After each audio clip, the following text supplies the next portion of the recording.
जनपद जालौन की 9 बड़ी खबरें। एक ही सप्ताह में दहला और गौरवान्वित हुआ जनपद, अपराध का ग्राफ ऊपर, शौर्य का परचम बुलंद। जनपद जालौन हाल के दिनों में एक साथ कई हृदय विदारक घटनाओं और एक असाधारण उपलब्धि का केंद्र रहा।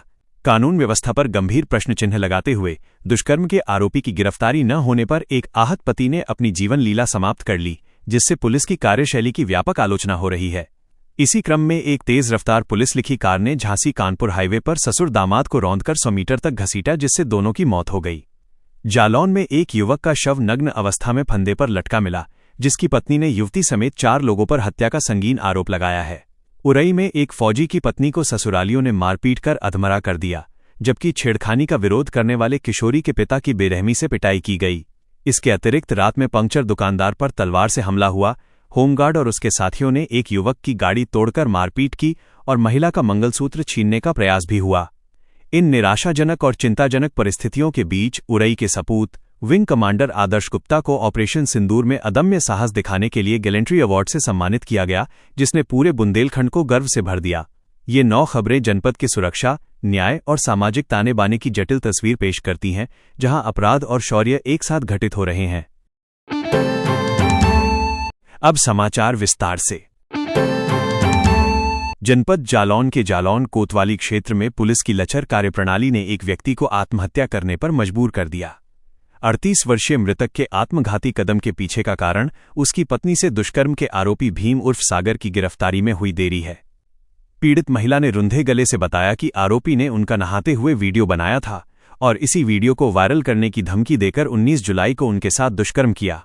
पति को जब इस बारे में पता चला तो उन्होंने हिम्मत कर न्यायालय में वाद दायर किया। न्यायालय के आदेश पर पुलिस ने 11 अक्टूबर को दुष्कर्म की रिपोर्ट तो दर्ज कर ली, लेकिन आरोपी को गिरफ्तार नहीं किया गया। महिला का आरोप है कि गिरफ्तारी न होने से आरोपी के हौसले और बढ़ गए और वो आए दिन समझौते का दबाव बनाता रहा, साथ ही वीडियो वायरल करने की धमकी भी देता रहा। 20 अक्टूबर को पति ने अत्यधिक तनाव में आकर कहा कि उनकी बहुत बदनामी हो चुकी है, वो अब जीना नहीं चाहते। इसके बाद उन्होंने पूजा में लगी पत्नी की गैर मौजूदगी में कमरे में फंदा लगाकर आत्महत्या कर ली। सीओ शैलेंद्र बाजपेयी ने स्वीकार किया कि युवक ने आत्महत्या की है और दुष्कर्म मामले की जांच चल रही है। उन्होंने कहा कि जांच पूरी होने के बाद ही आरोपी की गिरफ्तारी की जाएगी। हालांकि परिजनों और ग्रामीणों का आरोप है कि त्वरित कार्रवाई होती तो शायद ये दुखद घटना टाली जा सकती थी। इधर झांसी कानपुर नेशनल हाईवे 27 पर गुरुवार सुबह हुए भीषण सड़क हादसे ने प्रशासनिक वाहनों के कथित दुरुपयोग की ओर ध्यान खींचा है। बघौरा निवासी 70 वर्षीय संतराम अपनी 30 वर्षीय दामाद विशाल के साथ बाइक से जोल्हूपुर इलाज के लिए जा रहे थे। आटा थाना क्षेत्र के संकट मोचन मंदिर के पास झांसी की ओर से आ रही तेज रफ्तार टाटा नेक्सन कार और यूपी 78 HL 1588, जिस पर बड़े अक्षरों में पुलिस लिखा था, उसने उन्हें जोरदार टक्कर मार दी। टक्कर इतनी जबरदस्त थी कि बाइक उछलकर सड़क किनारे जा गिरी, जबकि कार दोनों को करीब 100 मीटर तक घसीटती चली गई। संतराम की मौके पर ही मौत हो गई, जबकि विशाल को गंभीर हालत में अस्पताल पहुंचाया गया, लेकिन इलाज के दौरान मेडिकल कॉलेज झांसी में उन्होंने भी दम तोड़ दिया। थाना प्रभारी ने बताया कि कार पर पुलिस लिखा हुआ था, लेकिन जांच की जा रही है कि वाहन किसी पुलिस विभाग का ही है या निजी। उन्होंने आरोपी चालक की तलाश और वाहन को कब्जे में लेने की कार्रवाई जारी रहने की बात कही है। इस हादसे के बाद गांव में मातम छा गया और ग्रामीणों ने पुलिस लिखी निजी गाड़ियों की तेज रफ्तार पर लगाम लगाने की मांग की है। वहीं जालौन कोतवाली क्षेत्र के देवनगर चौराहे पर जिला परिषद की दुकान की पहली मंजिल में बुधवार शाम 30 वर्षीय यतेंद्र कुमार का शव फंदे पर नग्न अवस्था में लटका मिला। यह स्थिति ही संदेह को जन्म दे रही है। मृतक की पत्नी मोनिका ने कोतवाली पुलिस को लिखित तहरीर देकर सनसनीखेज आरोप लगाया है। उन्होंने कहा कि गांव के ही जयकरण, शिवा, बहादुर और जयकरण की बेटी एकता उनके पति को अपने साथ बुधवार को ले गए थे। मोनिका का आरोप है कि इन सभी ने मिलकर उनके पति की हत्या की और फिर मामले को आत्महत्या दिखाने के लिए शव को फंदे पर लटका दिया। कोतवाल अजय ब्रह्म तिवारी ने 4 लोगों के खिलाफ हत्या की रिपोर्ट दर्ज कर ली है और विस्तृत जांच जारी है। उधर चुरखी थाना क्षेत्र से प्रेम प्रसंग और उसके बाद घरेलू हिंसा का मामला सामने आया है। नूरपुर गांव निवासी दिव्या का विवाह सिरसा कलार के मलथुआ गांव निवासी सेना में तैनात अजीत सिंह से हुआ था, लेकिन अजीत शादी के तुरंत बाद भाग गया था। ससुरालियों ने दिव्या को रखने से मना कर दिया था, जिसके बाद वो पहले भी ससुरालियों पर दहेज उत्पीड़न की रिपोर्ट दर्ज करा चुकी थी। दीपावली पर फौजी अजीत सिंह के गांव आने की सूचना पर दिव्या अपने परिजनों के साथ ससुराल पहुंची। वहां उसे देखकर ससुरालियों ने उसके साथ बेरहमी से मारपीट की, जिससे वो अचेत हो गई। सूचना पाकर पहुंची पुलिस ने दिव्या को जिला अस्पताल पहुंचाया। थाना प्रभारी पीके सिंह ने फौजी समेत 4 ससुरालियों के खिलाफ रिपोर्ट दर्ज कर विधिक कार्रवाई शुरू कर दी है। इधर कोंच कोतवाली क्षेत्र में न्याय मांगने पर बदले की कार्रवाई का मामला सामने आया है।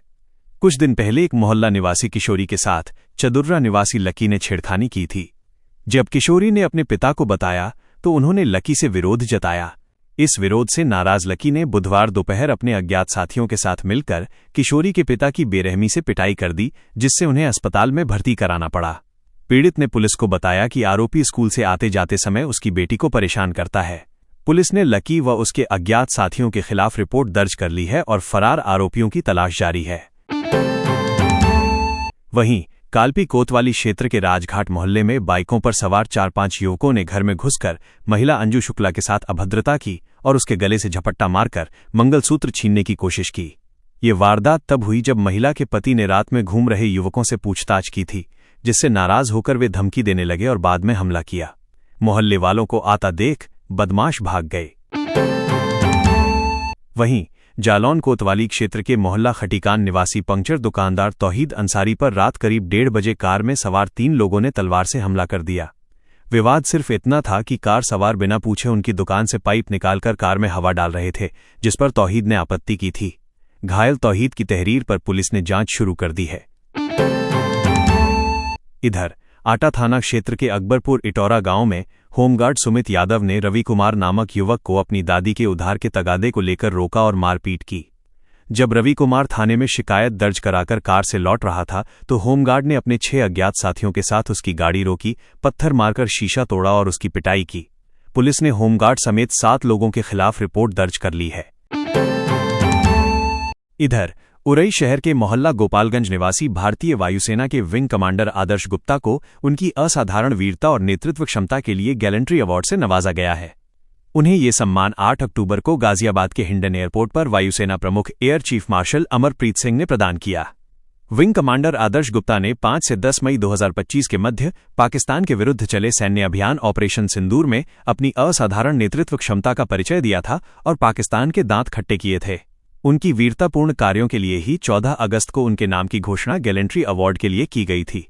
उरई के सरस्वती विद्या मंदिर और एसआर इंटर कॉलेज से प्रारंभिक शिक्षा प्राप्त करने के बाद उन्होंने एनडीए खड़कवासला से सैन्य प्रशिक्षण लिया। वर्तमान में वो जम्मू कश्मीर के श्रीनगर में सेवाएं दे रहे हैं। उनके पिता रामबाबू गुप्ता सेवानिवृत्त बैंक मैनेजर हैं। ये सम्मान न केवल विंग कमांडर आदर्श गुप्ता और उनके परिवार के लिए बल्कि संपूर्ण बुंदेलखंड क्षेत्र के लिए गौरव और सम्मान का विषय है। जरूरी सूचना, कृपया ध्यान से सुनें। अगर आपको हमारा काम, हमारी मेहनत, हमारी पत्रकारिता अच्छी लगती हो तो कृपया वीडियो को लाइक और शेयर करें। अगर आप ये समाचार फेसबुक या इंस्टाग्राम पर देख रहे हैं तो हमें फॉलो जरूर करें और यूट्यूब पर देख रहे हैं तो चैनल को सब्सक्राइब करें।